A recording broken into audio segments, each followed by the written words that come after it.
Okay, this is independent practice 2, number 5, 6, and 7. Let's start with 5, a word problem here. We're going to fill out the function table, and then we're going to graph the results. Whitney has a total of 30 cupcakes. The function rule is 30 divided by x. So there's my function rule. X is the number of guests. Can be used to find the number of cupcakes per guest.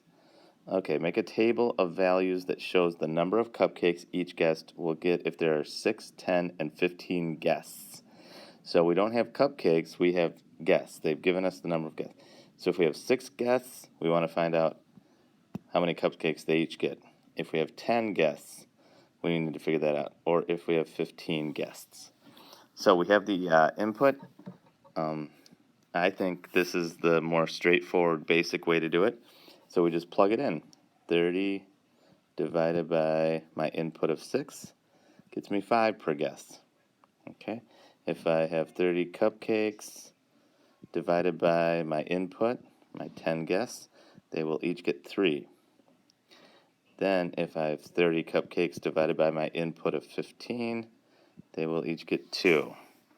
Okay. So now I have number of guests here, guests per cupcake. Make this a little bigger. Not too much bigger, I guess. Okay. 6 guests. 6 is between the 4 and the 8, so somewhere around here. And we got to go up to 5, which is right there.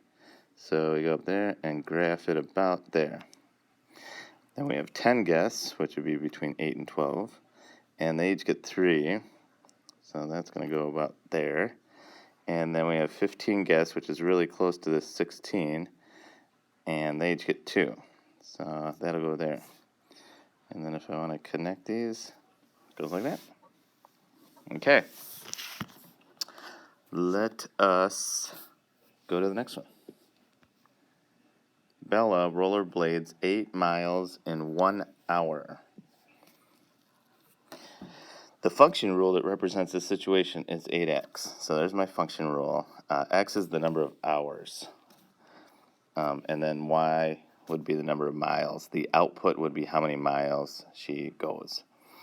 Make a table to find out how many hours she has skated. Okay, so we need to find out how many hours she has skated when she's traveled 16, 24, and 32 miles. So they've given us the output.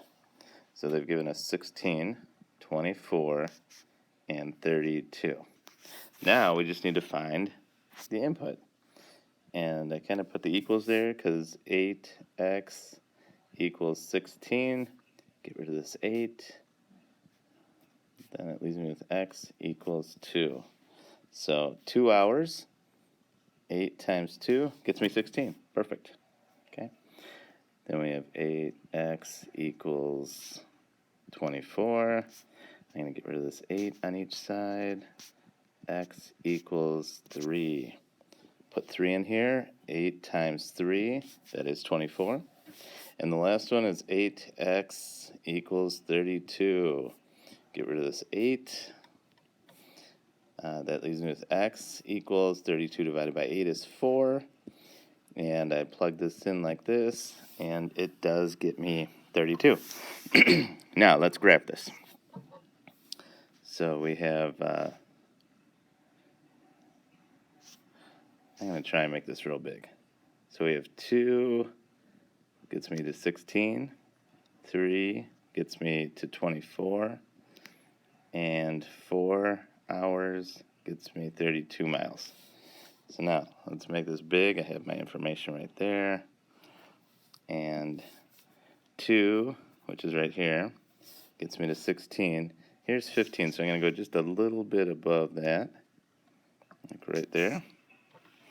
Then I have 3 and 24. 3, 24 is just a little below 25. I think that'll be good. And then 4 and 32. 32 would be kind of like right here. Not quite in the middle. I kind of have this line going that way. Okay? And that's how you fill in the table and graph the results.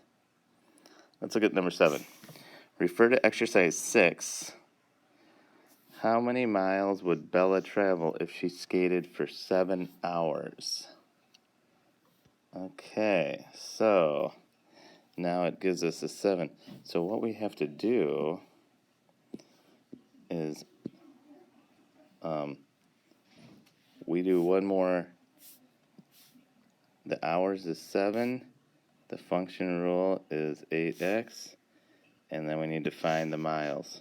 So I plug that in. 8 times 7. My output would be 56.